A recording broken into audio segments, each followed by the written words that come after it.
So we have completed the centre now, and I'm going to move over and start doing this corner, which I've got all the little elements in. Okay, we're starting over here. I've started on a little rattle, I think.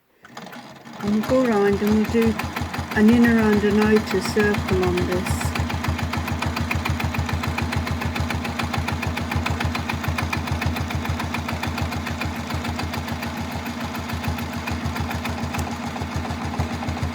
Okay, I've moved over to this corner and we have one rattle done, so we'll go around and do these ones.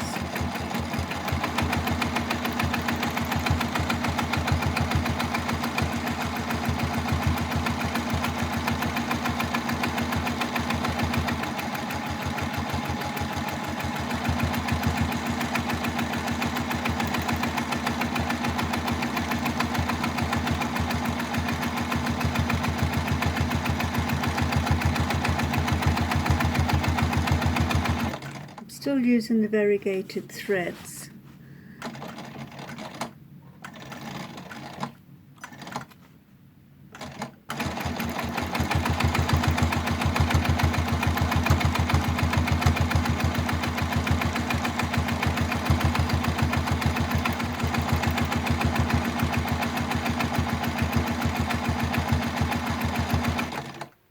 So that's not looking so bad. So I will continue going round all of these 4 here elements, or 5 elements, whatever's left, and I will come back to you in a moment. So one corner done, and we'll now move over to the next corner and have a look at that. So on the next corner we have chairs and bottles, spoons, teddies, dummies and a little ducky. So we'll go around all these and then we'll take another look then. So we have now 2 sides done. Coming out all right, to be honest, and we'll outline all of these and outline the other 2 sides that need to be doing before we then get to the exciting part of filling in the background. We've now completed all 4 corners, and I'm going to take it out now and put it in so we can get a full picture of it. So we can see now a better picture, and we can see all the elements in the 4 corners being put in, the centres in. So we've only now got to deal with the framework, and then we can do the background. Now in the framework I'm actually going to do it in a gold. I did start off variegated, but I'm just going to take it to a 1 shade of gold to go round to start with. So you can see I've got this bit here to do. So I'm just going to go round all 4 of them in this pale gold so that they stand out a bit, and I also will mark in the centre bits as well. And then once we've done all 4 of these, we will then decide how we're going to fill in the rest of it to make it stand out.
So now we've completed this one here.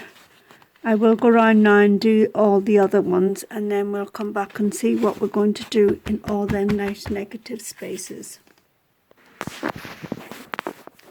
So as you can see, we have all them done, and the centre is been outlined once again. So now I will go away and find all the fillers for the exciting bit.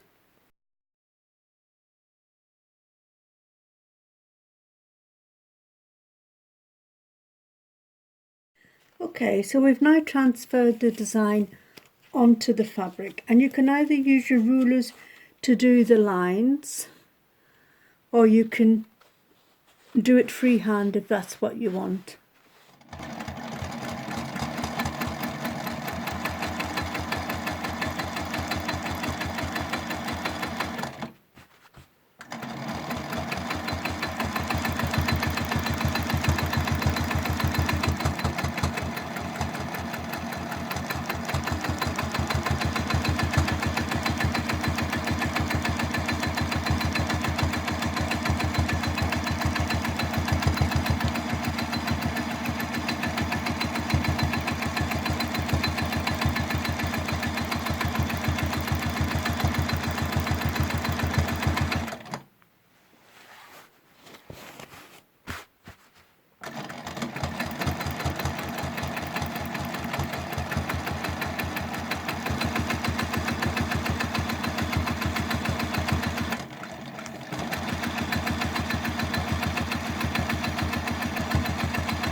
The center flower now.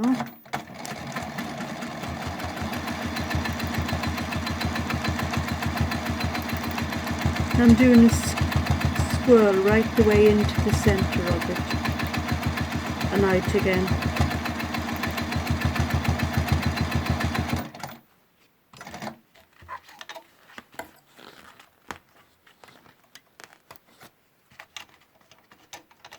I'm still using my variegated thread because I want it to be a nice bright colour.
There we go. So I'm going to continue round and do all four sides now, and then we'll come back again. So we've now gone round and done all four of these centre designs that belong onto the framework. So I'm now going to take the same colour as I did the stippling in the background, and I'm going to do that around this flower as well. Well, I'm going to do it around all four of them as well. So I'm not a big fan of the stipple, so I'm going to actually do the Mama Bear, Papa Bear, Baby Bear, or clams if some people call them clams, but I like it as a filler, and it comes in, you can do it nice and tiny as well.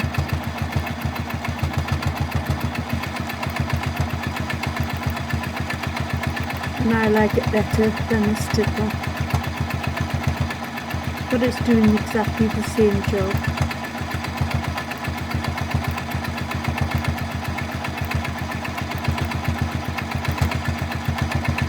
So you can see this is very nice and it's tiny. It's quite pleasant actually. And I shall continue around all of these and go right round the quilt and come back. So bring it over. It's come out very nice, much nicer than stippling, and it can be done as a micro mini fill. It's lovely. Look how this centre is coming out. Quite impressed with it. It's coming out very nicely. See if I can bring it a bit closer and see if you can see the stippling, or as I call it, Mama Bear, Papa Bear. I think it's very nice. This is the shape we're doing around the edge of the frame, and I've done a feather, a scroll feather, a feather and a scroll feather all the way through, and I'm going to take this all the way around the framework. So I'm going to take this feather work all the way up and around here, and I'm doing it in gold.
And then we just put a little bit of a spine into each of the feathers.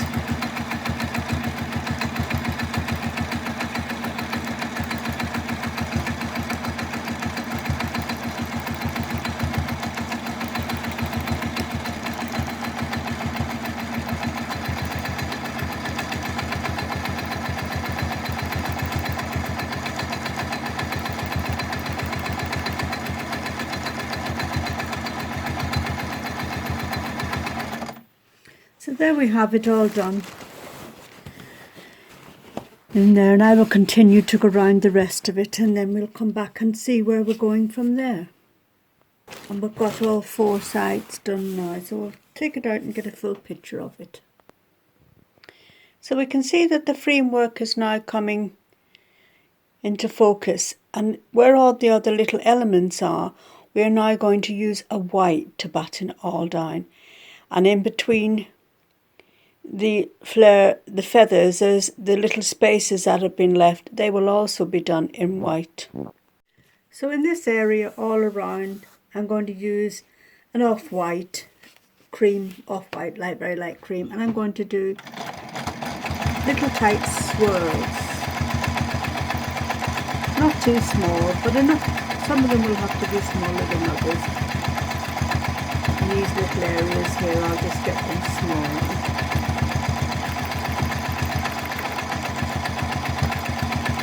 And as they come out here, they can be bigger.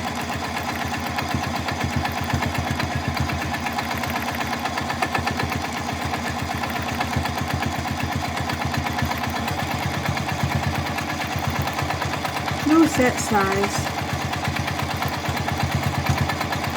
Spin them round. Fill the space.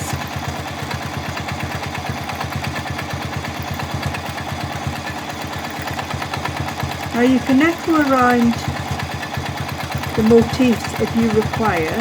I don't normally echo around them, but there's no reason why you cannot go around and echo around this area here, all around. So I will continue to go around all of these and fill in these wide open spaces here. I might put some circles in.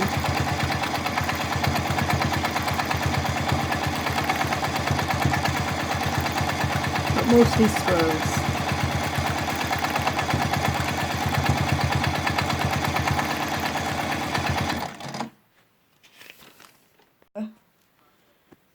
We've now completed all the swirls and gone round everywhere, and I've filled in these areas here.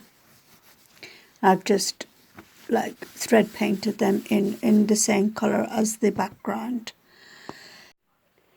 Well, the quilt is now more or less finished. We've only got the centre to do, which I will have a look at and decide what we want to do with it. Other than that, we just need to bind it. The baby quilt is now finished and we've completed the centre. I've done swirls in here in the centre because when the baby is born, what I will do is actually embroider it all on the name and the date and the weight, and it will just embroider onto that quite nicely. So, and I've just completed this circle and we've got it all bound and ready to go.